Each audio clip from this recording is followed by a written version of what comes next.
প্রথমেই আপনাকে যে প্রশ্নটা করতে চাই যে আপনি কি আমাদের প্রথমে এটা বলবেন যে কোন কোন কাজগুলো আমরা রোজা থাকা অবস্থায় করলে রোজা ভেঙে যায়?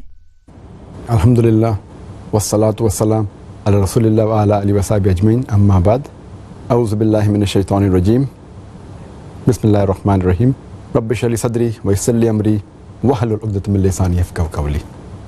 রোজার সময় যে কাজগুলোর কারণে রোজা ভেঙে যায় সেগুলো পবিত্র কোরআনে আছে, আর নবী সাল্লাল্লাহু আলাইহি ওয়াসাল্লামের হাদিসেও আছে।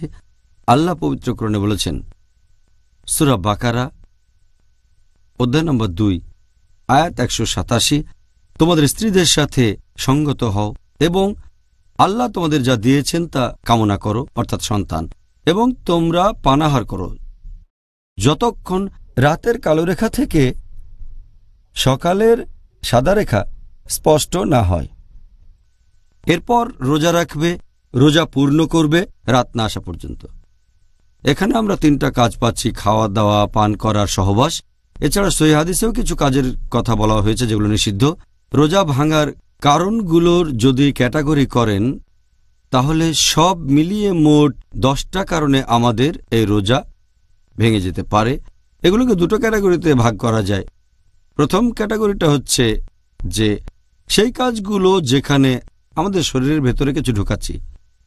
এগুলোর মধ্যে মোট 4টা জিনিস আছে। প্রথমটা হচ্ছে পানাহার করা, দ্বিতীয়টা হচ্ছে এমন কোনো কাজ যেটা পানাহার করার পর্যায়ে পড়ে যায়, তৃতীয় হচ্ছে ঔষধ খাওয়া, পিল খাওয়া, ইঞ্জেকশন নেওয়া, যেগুলো পুষ্টিগ্রহণের মতো করে নেওয়া হয় অথবা যেটার সাথে পানাহারের মিল আছে, এর ভেতরে রক্ত নেওয়া আছে।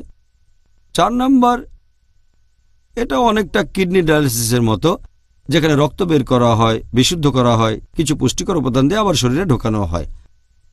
দ্বিতীয় ক্যাটাগরি, যেগুলো শরীর থেকে বের হয়ে যায়, এখানে মোট 6টা জিনিস আছে।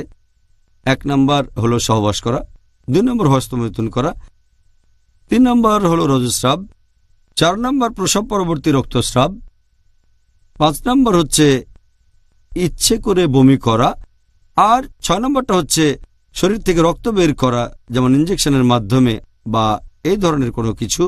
তাহলে সব মিলিয়ে এই 10টা কারণে আমাদের রোজা ভেঙে যেতে পারে।